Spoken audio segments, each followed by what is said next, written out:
Jalebis start with a simple batter that is fried in a circular funnel-like shape till crispy, and it's then dunked in a simple syrup to soak in all of that sweet goodness. The result is a crispy treat with a juicy center.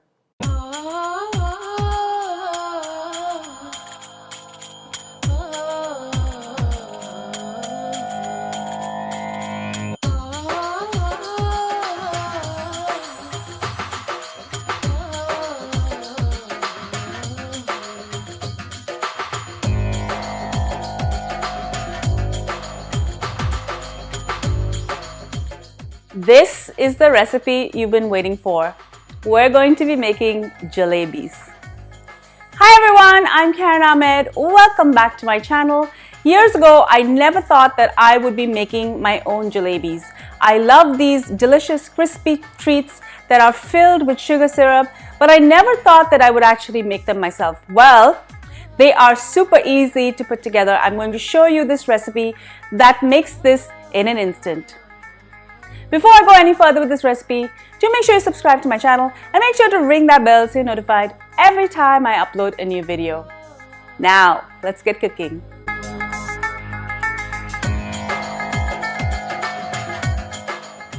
I'm going to start with the sugar syrup, also called the chasni. In my pot, I'm adding 3 cups of sugar and 2 cups of water, and I'm just going to heat this and allow it to dissolve. While it's dissolving, I like to add 2 cardamom seeds to the liquid for just a subtle flavor of cardamom. I crushed these to expose the seeds and I'm just going to throw them in. This is totally optional. Some people like to add saffron as well. It's totally up to you.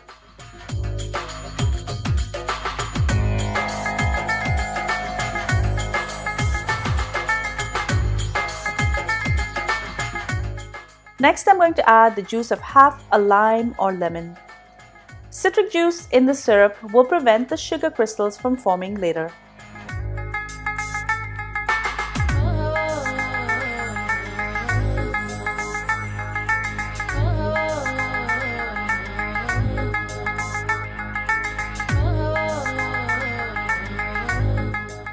As the sugar impurities come to the surface, just skim them off with a spoon. Note that 3 cups of sugar is a lot and you will likely have some syrup left over, but it's vital to have more than you need to soak up the jalebis. You can use the leftover syrup if you plan to make another batch of jalebis or even if you're planning to make gulab jamuns.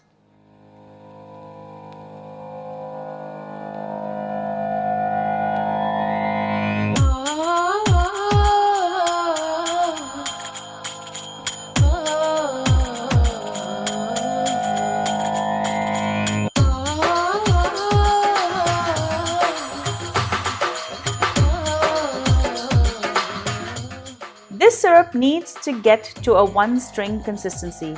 This means when you touch the syrup between your fingers, it should pull like a string. In this recipe, the syrup needs to be not too thick and not too thin. Too thick and it won't penetrate the jalebi, and too thin, it could ruin the crispy texture of the jalebi. It's also very important to use the right size pot. I chose this 9-inch pot as it will comfortably fit about 4 jalebis as I fry them, and it also will give me a few inches of liquid for the jalebis to soak in. I like to stop heating my syrup just before this stage. I know it's sticky enough as I can feel it. Remember that the syrup will thicken as it sits, so I will warm it up again later when I need it. I'm going to now take this off the heat and work on the batter. In a bowl, I'm going to add 2 cups of regular all-purpose flour, also called maida. I'm going to add 1.5 tablespoons of baking powder. And next, I'm going to add 2 tablespoons of oil. Some people like to add melted ghee. It's totally up to you. Next, I'm going to add 4 tablespoons of yogurt.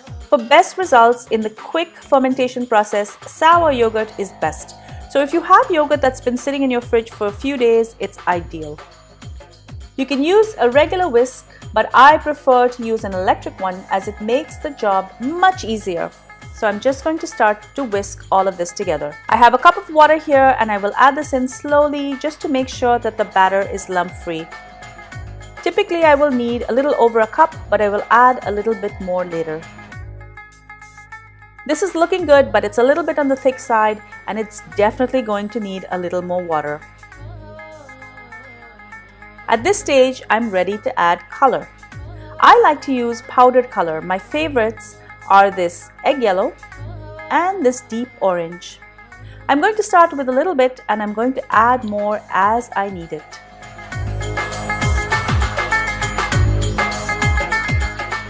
I'm going to add another 1/4 cup of water and I'm going to whisk everything together.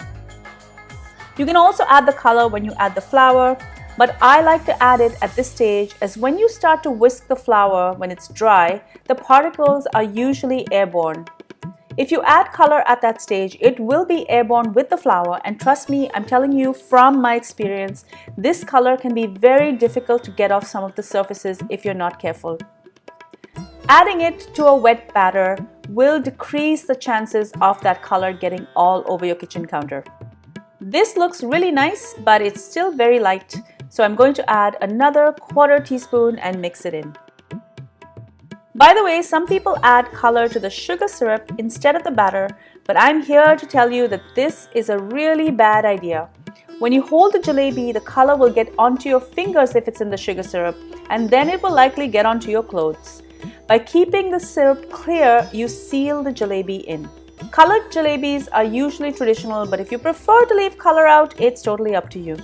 Use a spatula to mix everything well, although I was thinking that a marble jalebi might look really cool. This is the bottle I'm going to be using to squeeze the batter out. It's a very inexpensive squeeze bottle, and the fact that it's red means it won't stain. I've tried using a piping bag as well, but have the most control with this bottle. If you have a cap for your bottle, it's very handy as you can turn it upside down when it's almost empty so the batter can creep down to the nozzle. This part though could be in my way, so I will secure it with an elastic band later. The easiest way to fill the bottle is to use a disposable piping bag. Place the bag in a sturdy glass and fill it with the batter. Put the plastic bottle in the sturdy glass and I'm going to snip the end off the piping bag and just squeeze everything into the bottle. If you prefer, you could use a funnel or any other means to fill it, but this method works really well. Now I'm going to put the lid on and I'm going to secure the cap with an elastic band. Make sure you're fully set up before you start to make your jalebis. I have my sugar syrup here, it's on a heating element, and I'm going to be turning the heat on and off as required. I want the sugar syrup to stay consistently warm. I have oil heating up in my pan. I'm not using a regular frying pan or a kadai.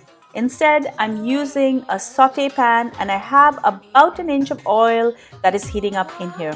You need to have enough oil for the jalebis to cook. This pan is about 12 inches wide and it's going to give my jalebis enough room to swell up as they cook. I have 2 slotted spoons. I like to save one for the oil and one for the sugar syrup. And I've laid out parchment paper so I can place all of the jalebis in a layer and allow them to air dry. It's a good idea just to test the oil first.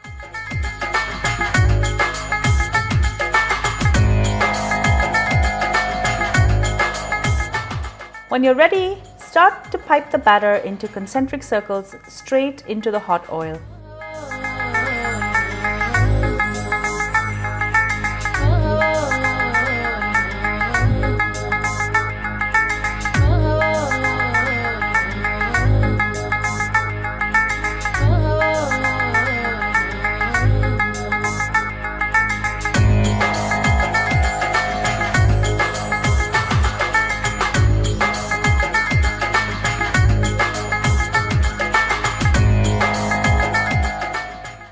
Jalebi till it's crisp on both sides, and then take it out of the oil and dunk it quickly into the sugar syrup and allow them to soak on both sides for 30 to 60 seconds. It's very important to get the freshly fried jalebi directly into the syrup.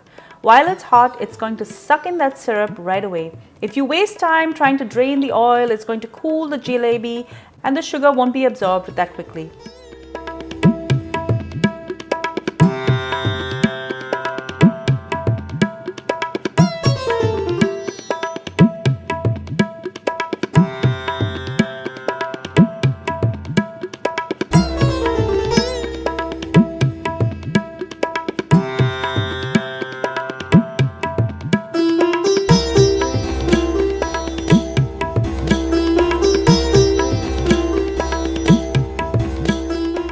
Once soaked, remove the jalebi, let the excess sugar syrup drain and lay it on some parchment paper in a single layer so it can air dry.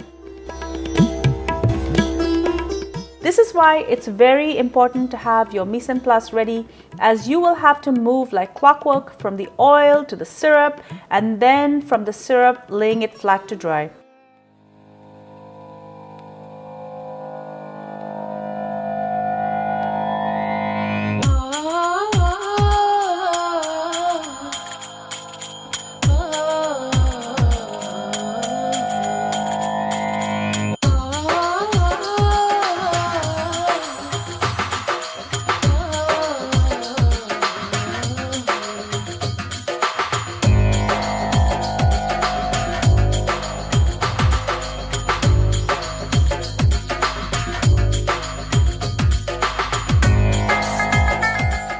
There's nothing like a fresh, warm jalebi. You can eat them as is or garnish them with pistachios or other nuts. You can also dunk it in ice cream or rubbery and eat it any way you wish. I've also heard that some people will actually eat a jalebi between buttered bread. This is ready to eat. Share and enjoy. Thank you so much for joining me on Cravings Food Adventures. Didn't I tell you it was super easy to make jalebis? Go out and make them in your own home and let me know in the comments how they turned out. If you love this video, give it a thumbs up. Also, share it with your family and friends. And don't forget to ring the bell so you're notified every time I upload a new video. And be sure to follow me behind the scenes on all of my social channels. I'm on Facebook, Instagram, Pinterest, and Twitter. Until I see you next time, do take care, stay safe, and happy eating. Bye.